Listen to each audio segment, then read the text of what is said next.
Dubai isn't collapsing. Not in the way you think. The lights are still on. The fountains still dance. The music still echoes through marble corridors designed to impress the world. And yet something is wrong. Because the largest shopping mall on Earth, a place built to absorb millions, is quiet. Not empty in the literal sense, not abandoned, not decaying, but quiet in a way that doesn't make sense. A place engineered for density feels hollow. A structure designed to concentrate global wealth feels like it's waiting for something that isn't coming back. This is the paradox. From the outside, Dubai still looks like the ultimate success story. A city that turned desert into dominance, oil into infrastructure, and ambition into spectacle. But inside that spectacle, the rhythm has changed. And almost no one is talking about it. Because here's the uncomfortable truth. When places like this go silent, it's never about foot traffic. It's about money. More specifically, the kind of money that doesn't stay. The kind that arrives quickly and leaves even faster. At first glance, nothing appears broken.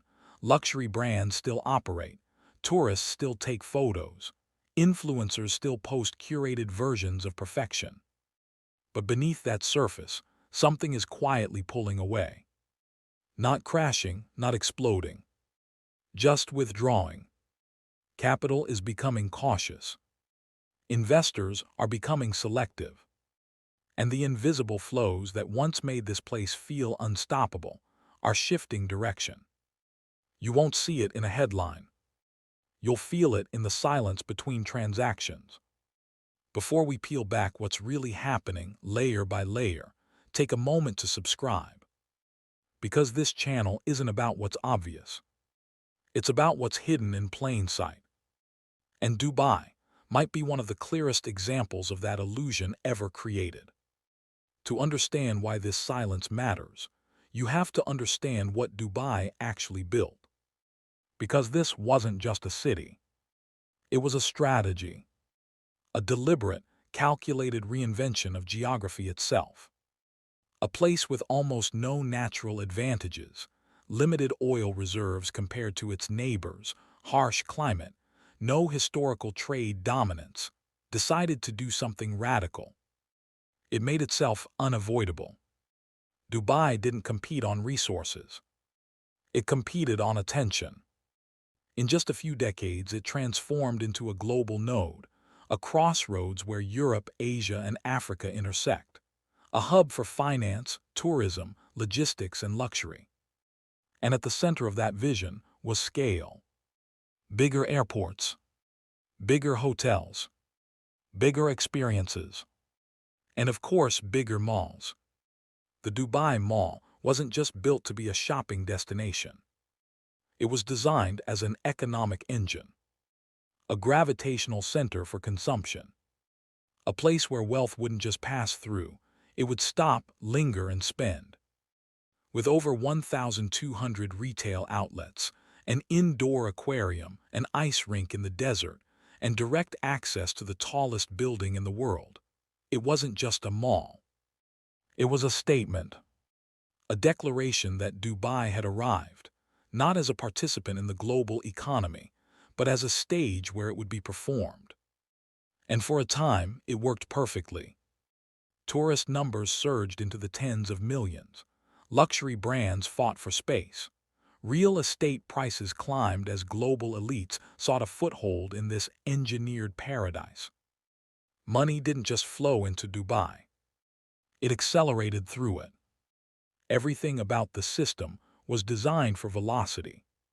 Fast capital, fast development, fast returns, and most importantly, a population model that matched this speed. Dubai didn't rely on permanent residents. It relied on transients. Expats, investors, entrepreneurs, people who came not to stay forever, but to participate in opportunity. Which meant the city itself became something unusual. A place where the majority of its economic energy was temporary. always arriving, always leaving. At peak performance, this model created something that looked like invincibility. Because as long as new money kept entering the system, the illusion held. Construction cranes never stopped. Luxury demand never slowed. Retail never questioned its own expansion. But here's the problem with systems built on movement. They don't break when things go wrong. They thin out. Slowly, quietly, almost invisibly. And when that happens, the first place you feel it is not in GDP reports, not in government statements, not even in stock markets. You feel it in places that depend entirely on presence. Places like malls, places like the Dubai Mall, where everything is designed around one simple assumption: that people will always come, that money will always circulate, that the flow will never stop. But what happens when it doesn't stop, but it hesitates? When it doesn't disappear, but it redirects? When the system still functions, but with just enough friction to change the atmosphere? That's where we are now. Not in collapse, but in something far more subtle. A shift. And in the next layer, we're going to look at what's actually causing that shift. Because it's not just about retail. It's not even just about Dubai. It's about a global environment that is becoming less predictable, less stable, and far less forgiving to models built entirely on momentum. And once you see that layer, the silence inside the world's largest mall will start to make a lot more sense. The silence you're sensing inside Dubai's largest mall didn't begin in Dubai. It began thousands of miles away. Because Dubai doesn't generate wealth the way traditional economies do. It attracts it, which means its stability is not determined internally, but externally. And over the last few years, something fundamental has changed in the global system that feeds it. Money is no longer moving the same way. At first, the change was subtle. Interest rates began to rise across major economies, not dramatically at first, just enough to shift incentives. For over a decade, cheap money had flooded the world. Capital was abundant, risk was tolerated, and investors were constantly searching for higher returns in places like Dubai. But when central banks started tightening, especially in economies like the United States, the equation changed. Suddenly, safe returns became attractive again. And when safe becomes attractive, speculative becomes optional. Money that once flowed outward began flowing home. Not all at once, not dramatically, but enough to create a difference. A hesitation. At the same time, geopolitical tensions started reshaping the map of capital. Conflicts, sanctions, trade fragmentation. We're entering a world where money isn't just chasing returns anymore. It's also avoiding risk. And Dubai, for all its neutrality and positioning, sits at the intersection of multiple fault lines. For years, that was an advantage. It could absorb capital from everywhere. Russian wealth, Asian investment, European finance, Middle Eastern liquidity. But in a fragmented world, neutrality becomes more complicated. Because when global blocs start pulling apart, capital becomes more selective about where it sits. Not just for profit, but for safety, for compliance, for long-term certainty. And here where the shift becomes visible. Not in headlines, but in behavior.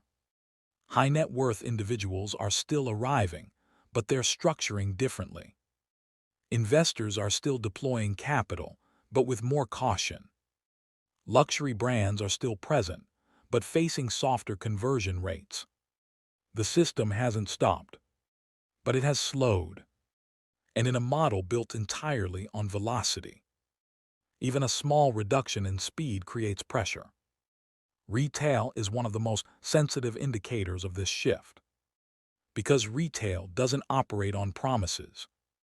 It operates on presence, foot traffic, spending behavior, impulse decisions.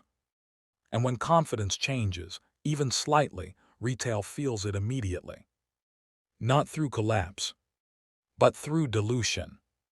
Fewer bags per visitor, shorter dwell times, more browsing, less buying. The kind of changes that don't make headlines, but completely alter the economics behind the scenes. For a place like Dubai Mall, designed for constant consumption at scale, this matters more than anything. Because its success was never just about attracting people. It was about converting them into spenders. And that conversion depends on something fragile: confidence. But here's the part most people miss. The money leaving Dubai isn't exiting in a dramatic way. There are no bank runs, no sudden evacuations, no visible panic. Instead, it's happening quietly, through allocation decisions, portfolio shifts, delayed investments, capital that simply chooses not to arrive, and in a system dependent on continuous inflow. Absence becomes a form of pressure. Think about it like this. Dubai's economy is not a lake. It's a river. It only works if water keeps flowing in. The moment inflow slows, the level doesn't crash immediately. It just starts to drop. Gradually, almost imperceptibly, until one day the edges are exposed. And that's what we're beginning to see. Not empty shelves, not closed doors, but space. More visible space between people. More availability where there used to be scarcity. More silence in places that were engineered to feel overwhelming. Dubai has experienced shocks before. The 2008 financial crisis hit its real estate sector hard. Projects stalled. Debt levels became a global concern.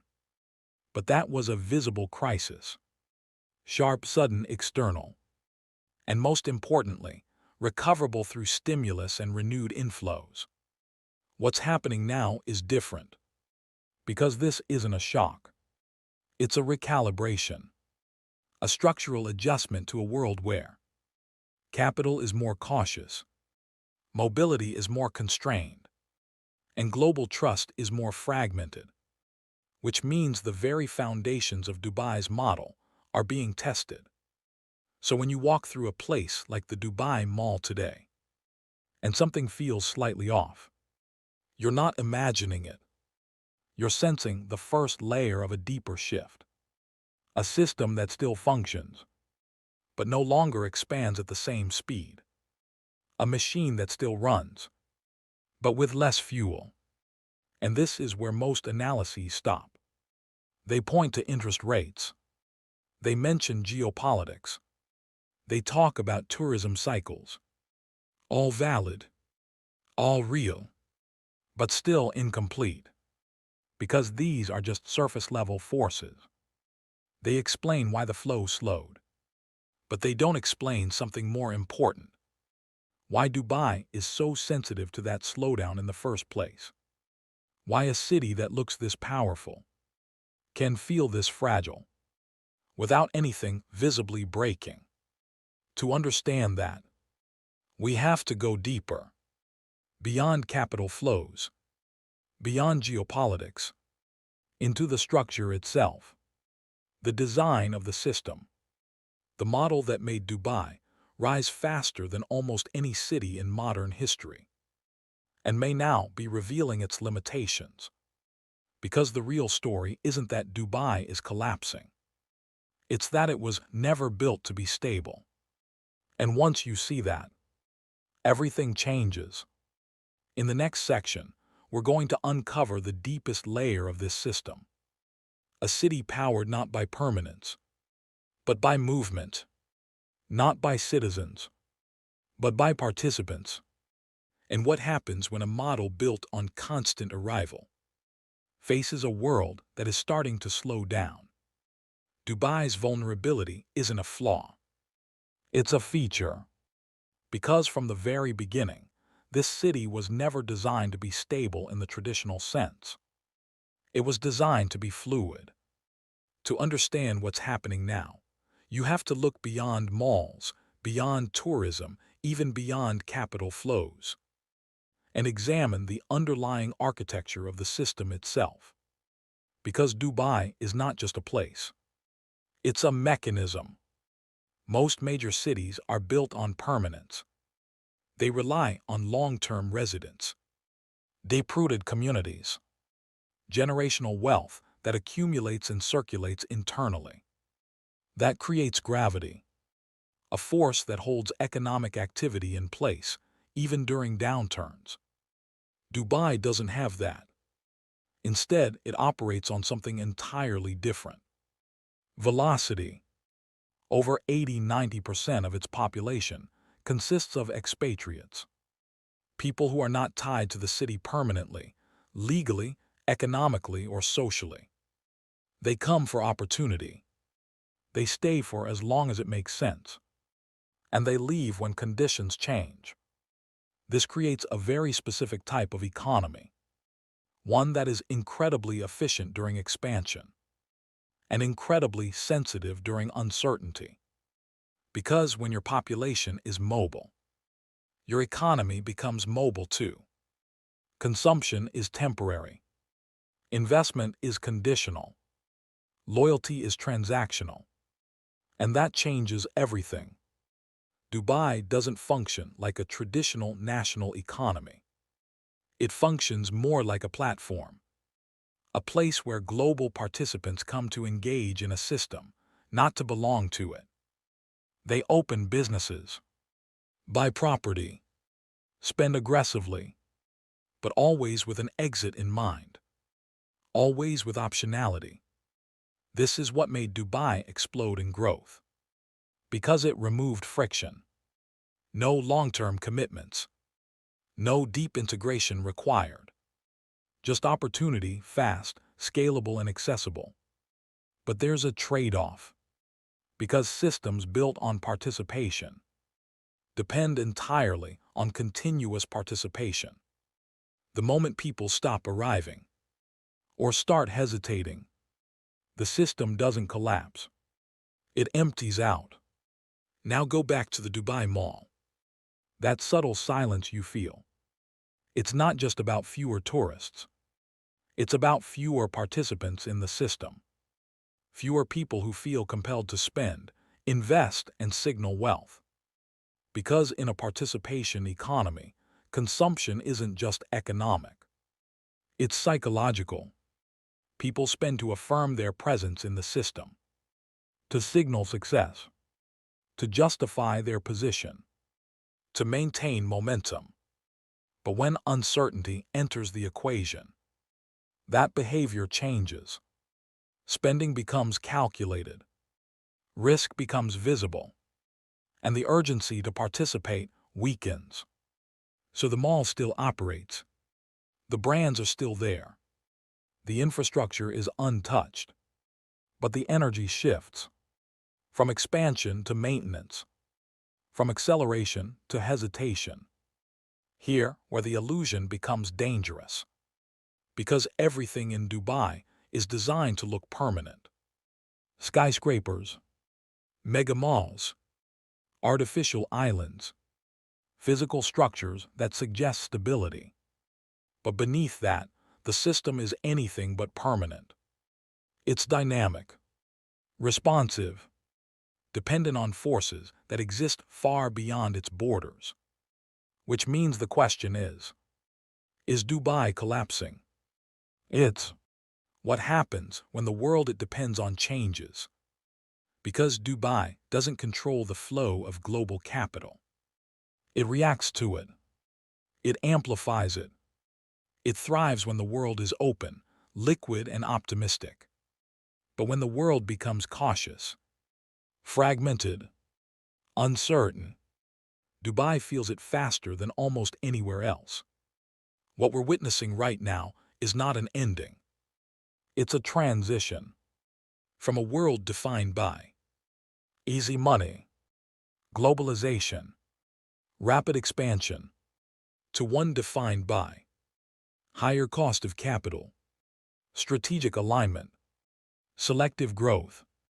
And in that transition, models like Dubai's are being reevaluated in real time. Not rejected, not abandoned, but questioned. And that questioning shows up in subtle ways. Investors asking harder questions, residents reconsidering long-term plans, brands rethinking expansion strategies. All small signals, individually insignificant, but collectively transformational. So when you look at the world's largest mall and feel that something is off, you're not seeing failure. You're seeing exposure, a system revealing its true nature, not as a permanent powerhouse, but as a highly optimized environment for a very specific global condition, a condition that may no longer exist in the same way. And that brings us to the real question, not about Dubai, but about what comes next. If a city built on movement faces a world that is slowing down, what replaces that model? If global capital becomes more cautious, more selective, more anchored, what happens to places that depend on its constant motion? And more importantly, can Dubai adapt fast enough? Or is this silence the beginning of something deeper? If you've made it this far, you already understand. This channel isn't about headlines. It's about patterns, the kind that shape economies long before the world notices. So if you want to keep seeing what others miss, subscribe and tell me in the comments, what do you think replaces a system built entirely on flow when the flow itself begins to change?